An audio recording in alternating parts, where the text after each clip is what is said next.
नमस्कार, जनप्रवाद सुपरफास्ट में आपका स्वागत है। मैं हूं हेमेंद्र सिंह। नजर डालते हैं आज की सुर्खियों पर। संसदीय समिति ने ट्विटर के अधिकारियों को किया तलब। सोशल मीडिया के दुरुपयोग पर कई सांसद करेंगे सवाल जवाब। भारत सरकार से ट्विटर को टकराना पड़ा महंगा। मार्केट में 25% तक गिरे कंपनी के शेयर।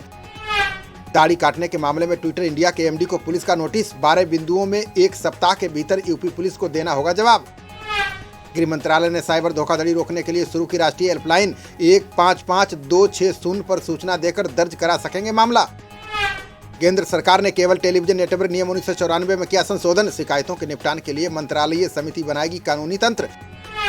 वयस्कों के मुकाबले बच्चों पर कम होगा तीसरी लहर का खतरा। WHO और एम्स के नए अध्ययन में डॉक्टरों ने किया दावा। कोरोना की दूसरी लहर का पहला सीरो सर्वे आया सामने। दिल्ली, यूपी समेत 4 राज्यों में हर दूसरे बच्चे में मिली एंटीबॉडी। पहली बार प्राकृतिक जल में भी कोरोना वायरस की मौजूदगी की पुष्टि। गुजरात की साबरमती नदी के सभी नमूने पाए गए संक्रमित। कोरोना काल में डॉक्टरों के खिलाफ हिंसा को लेकर IMA का प्रदर्शन। देश भर में कई जगहों पर काले झंडे लेकर डॉक्टरों ने दिया धरना। नंदग्राम में शुभेंदु अधिकारी से हार को ममता ने हाईकोर्ट में दी चुनौती। मतगणना होने के 46 दिन बाद आज अदालत करेगी सुनवाई। सेना के शीर्ष कमांडरों का 2 दिवसीय सम्मेलन हुआ संपन्न। भारत की समग्र सुरक्षा चुनौतियों और LAC पर स्थिति की हुई समीक्षा। LAC पर भारत चीन विवाद के लंबे समय तक चलने के आसार। पूर्वी लद्दाख में सेना ने मांगे खास कपड़े और उपकरण।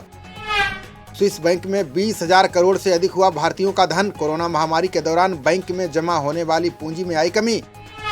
अमेरिकी वैज्ञानिकों ने विकसित की कोरोना संक्रमण रोकने की तकनीक। दीवार पर चिपचिपे पदार्थ को लगाने से छींकने से नहीं फैलेगा कोरोना।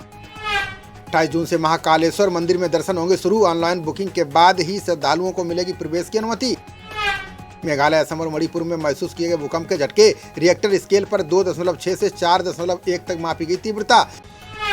त्रिपुरा में उपेक्षित भाजपा नेताओं ने केंद्रीय नेतृत्व से की परिवर्तन की मांग। खतरे में विप्लव कुमार देव की कुर्सी। मंत्रिमंडल में फेरबदल की उम्मीद। नितिन गडकरी ने सड़कों की गुणवत्ता सुधारने पर दिया जोर। बोले 2024 तक 50% दुर्घटनाएं की जा सकती हैं कम। लिव-इन में रह रही शादीशुदा महिला को संरक्षण देने से हाईकोर्ट का इनकार। हिंदू विवाह अधिनियम का उल्लंघन करने पर लगाया जुर्माना। काशी पहुंचकर आज सीएम योगी रुद्राक्ष कन्वेंशन सेंटर का जानेंगे हाल। विश्वनाथ धाम का निरीक्षण कर अन्य परियोजनाओं का लेंगे जायजा। दिल्ली पहुंचे राज्यपाल धनखड़ ने गृह मंत्री अमित शाह से की मुलाकात। पश्चिम बंगाल में कानून और व्यवस्था की दी विस्तृत जानकारी। कर्नाटक सरकार ने स्थगित किया स्थानीय निकाय चुनाव। सीएम येदियुरप्पा बोले महामारी बाद उचित माहौल में कराएंगे चुनाव। पीएम मोदी से मिले तमिलनाडु के सीएम MK स्टालिन। कोरोना टीके की मांग समेत 25 सूत्रीय सौंपा ज्ञापन। 19 जून को राहुल गांधी के जन्मदिन पर NSUI करेगा कार्यक्रम। पूरे देश के सभी संगठन मुख्यालयों पर लोगों को लगेगा मुफ्त टीका। कोविड टास्क फोर्स ने महाराष्ट्र सरकार को दी चेतावनी का 2 से 4 सप्ताह के अंदर आ सकती है तीसरी लहर। देश भर में 24 घंटे में सामने आए 62,375 नए केस। 61 दिनों बाद सबसे कम 1,590 की गई जान। अब तक 2,97,00,000 से ज्यादा लोग हुए कोरोना से संक्रमित। 2,85,00,000 लोग हुए ठीक। 7,93,000 लोग करवा रहे हैं इलाज। एक दिन राहत के बाद फिर बढ़े पेट्रोल डीजल के दाम। 26 से 27 पैसे पेट्रोल और 28 से 30 पैसे महंगा हुआ डीजल। किम जोंग उन ने परमाणु हथियार के जखीरे को बढ़ाने का दिया आदेश। कहा अमेरिका से टकराव की स्थिति के लिए तैयार रहे सेना। महामारी की दूसरी लहर से 2 लाख करोड़ रुपए के उत्पादन का नुकसान। RBI की नई रिपोर्ट में सामने आई जानकारी। रेल मंत्री पीयूष गोयल ने दी यात्रियों को खुशखबरी। फिर से ट्रैक पर दौड़ेंगी दुरंतो शताब्दी समेत 29 ट्रेनें। DTC की 1000 बसों की खरीद मामले की जांच को समिति का गठन। उपराज्यपाल अनिल बैजल ने खरीद प्रक्रिया पर लगाई रोक। झारखंड सरकार ने किसानों का 980 करोड़ रुपए का ऋण किया माफ। सीएम हेमंत सोरेन बोले 2,46,000 किसानों को मिलेगा लाभ। मेहुल चोकसी को डोमिनिका में जेल भेजने का आदेश। अदालत ने कहा अस्पताल में भगोड़े कारोबारी का चलता रहेगा इलाज। ट्विटर पर कार्रवाई को लेकर ममता बनर्जी ने केंद्र पर साधा निशाना। बोली ट्विटर को प्रभावित करने में असफल होने के बाद की गई कार्रवाई। मराठा आरक्षण को लेकर समीक्षा याचिका दाखिल करेगी महाराष्ट्र सरकार। सुप्रीम कोर्ट से सरकार करेगी पुराने आदेश को रद्द करने की मांग। चीन समर्थित कोलंबो बंदरगाह सैर परियोजना पर आगे बढ़ा श्रीलंका। भारत ने कहा उम्मीद है कि श्रीलंका शानदार संबंधों का रखेगा ध्यान। खाद्य तेलों पर आयात शुल्क घटने से घरेलू कीमतों में आ सकती है कमी। कच्चे पाम तेल के आयात पर $86 प्रति टन हुई टैक्स में कटौती। कुशीनगर में बीच नदी में बंद हो गया नाव का इंजन। रात भर चला रेस्क्यू ऑपरेशन। सवार थे 150 लोग। नवीन पटनायक ने कोरोना प्रभावित गरीबों को दिया तोहफा। 1,690 करोड़ रुपए की कोविड आजीविका सहायता की घोषणा।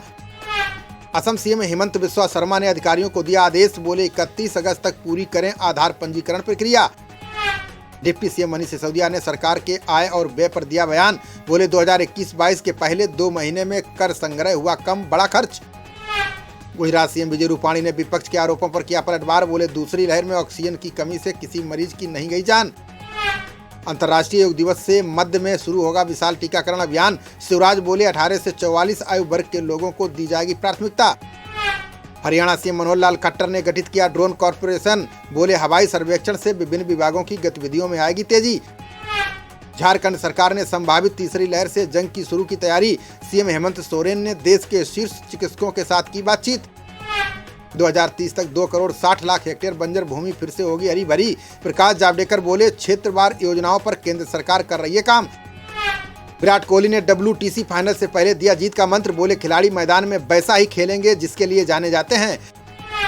पाकिस्तान सुपर लीग में इस्लामाबाद टीम ने बनाए 247 रन, उस्मान ख्वाजा ने शतक लगाकर किया कमाल का प्रदर्शन। WTC के फाइनल में आज भिड़ेंगे भारत और न्यूजीलैंड। अब तक 59 मैचों में 21 जीता भारत, सिर्फ 12 मैच जीत पाया न्यूजीलैंड। खबरों का सिलसिला जारी रहेगा, देखते रहिए जनप्रवाद। नमस्कार।